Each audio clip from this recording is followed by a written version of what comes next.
Okay, I'm here with Daniel Sussman, the project lead for Rock Band 4. The game looks great. From I'm assuming it's kind of early, kind of alpha stage still. Pre-alpha. Pre-alpha, yeah. Okay. Pre-alpha. In fact, we have the team back home sort of working days and weekends for E3 to make sure that we have a demo there. Nice one. So far it kind of looks. I think it's fair to say it's more like a kind of evolution than a revolution. Is it a case of like if it isn't broke, why fix it? Well, there are a few things.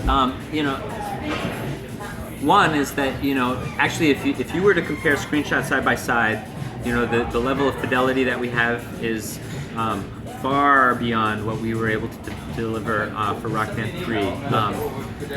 From a gameplay standpoint, there are a few things that we think are pretty revolutionary. Some of which are on display downstairs, and some of which are not. Some of which are actually we're debuting at the E3 show.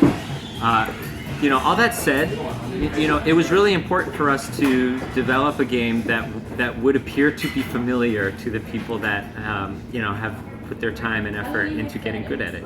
We didn't want to pull the rug out from our audience, so to speak. And so, certainly, if you've played Rock Band before, you should be able to walk up to this one and sort of understand how to play.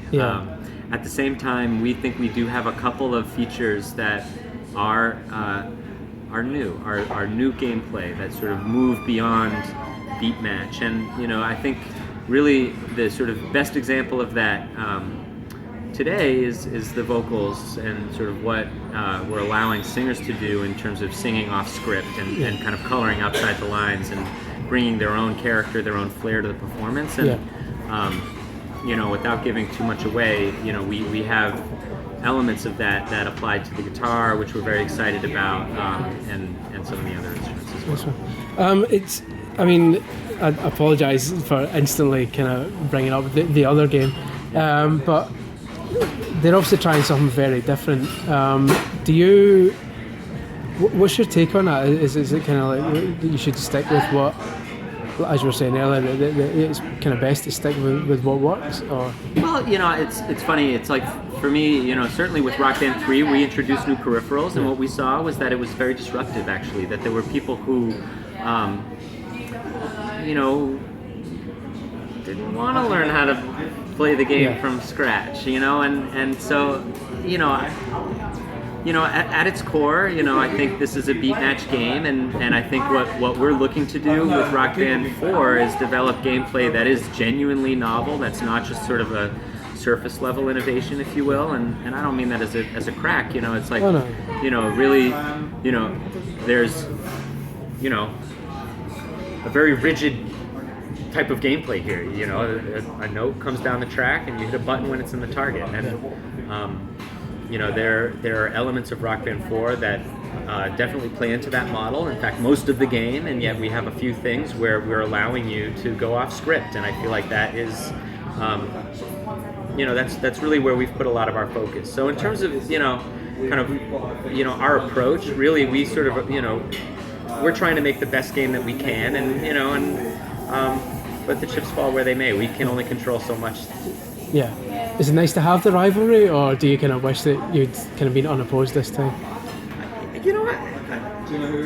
To me, it's I like the idea that 2015 is the year of the music game again, and the fact that there's more than one offering, it tells me that there's an audience that is going to be psyched for things to come back, and I think my hope really is that particularly in Europe, and that quality speaks for itself. We feel like we have a tremendous game in Rock Band 4, and we are our harshest critics, and we've taken a very hard look at things that have worked and things that have not worked, and we're very confident in our ability to put together a top-notch music game. And I don't know. I mean, we think that for the discerning music game customer, we think we have best in class. Yeah, nice one. So the genre's been, I wouldn't say dead, but let's say sleeping for like half a decade now. So why is now the kind of the right time to bring it back? Well, there are a few things. One is that we've seen a lot of people who are still playing Rock Band 3.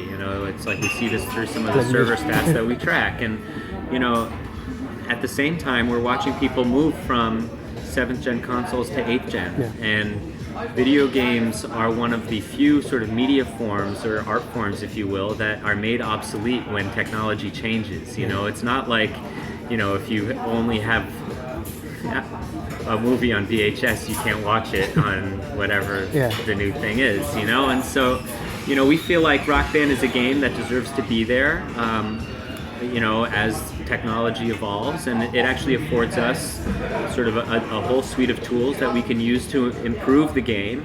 But at its core, we really didn't want Rock Band to become obsolete, and we don't think that the fantasy of being a rock star and playing music with your friends is one that will be obsolete. And some of the things that we've looked at is just what other games in the music category have done, whether they're dance games or other guitar games or whatever. And there's music is sort of at the forefront of media culture, and it's not going anywhere. So I don't feel like the fantasy of Rock Band is the thing that fell out of fashion. I feel like really what we're looking at is a fantasy that is evergreen, and we have a suite of tools in Xbox One and PS4 that afforded us an opportunity to do some really interesting things and bring this game back in a way that we think will resonate with an audience. Cool. If I can just briefly kind of touch on backwards compatibility for that. In terms of the instruments, is your aim to kind of make like every instrument backwards compatible, including like rival instruments, or are you kind of focus on making sure the Rock Band ones work? Well, we're focusing on what we know, and certainly in terms of kind of 7th gen, Rock Band controllers and Guitar Hero controllers, anything that has ever worked with Guitar Hero in the past will work, with a couple of caveats that we're still working through how to support wired Xbox 360 controllers, for example. But, the vast majority of controllers out there were either, PS3 via the USB RF or Xbox 360 wireless, and all of those should work, including the Guitar Hero controllers. Nice one. Our strategy, our philosophy on this has always been that, really we don't want the hardware to be a barrier to entry. We don't want to gate your experience based on what decisions you've made in terms of what guitar you have, what drum you have, whatever. And so we put a fair amount of our effort into making sure that the game works with whatever you have. And that has really informed our choices moving from 7th gen to 8th gen. Cool. Just two more. That's great. In terms of the music, the backwards compatibility of the music, I would imagine obviously over time some licenses kind of expire and stuff like that. Say, just in terms of my situation, I've got like 720 songs in my library from a mixture of Rock Band 1, 2 and 3 disc content, DLC, Rock Band Network stuff, Rock Band Blitz content. Roughly what percentage of that would you say would kind of eventually become playable? So the way that I understand it, and obviously we're working through a lot of the nuance with first party, but our licenses actually apply to what you can buy or not buy. Okay. Anything that you have bought should pull forward, with a few exceptions, and most of those are exceptions that we're working through in terms of cadence, not sort of whether you'll eventually have them or not. Our goal is to support everything. And obviously there's a timing component to that. We're shooting to have a good chunk available day one, and we'll see how far we get. But as I understand it, what you have in your library, what you have already bought, will carry forward. Excellent. And finally, it would be kind of remiss of me to kind of ask if there are maybe any plans at some point in the future for a kind of resurrection of either Rock Band Blitz or Rock Band Unplugged, because I'm a bit obsessed with them. Only time will tell. I mean, I'll tell you this: the platform nature of Rock Band 4 means that, for the features that get the sort of most amount of noise through our community and through some of the other sort of connections that we have to the player audience, we are able to respond quite reactively. And so, I think that there were a lot of things in Rock Band Blitz that I thought were very compelling, that I think, if the audience is there, we'd really like to try to bring over into the core game. And so we'll see, but my advice to to you and folks like you is that if there are things you really want to see, let us know, because really that's how this relationship is supposed to work. Yeah, excellent. Cool, thank you. That's All right. great. Oops.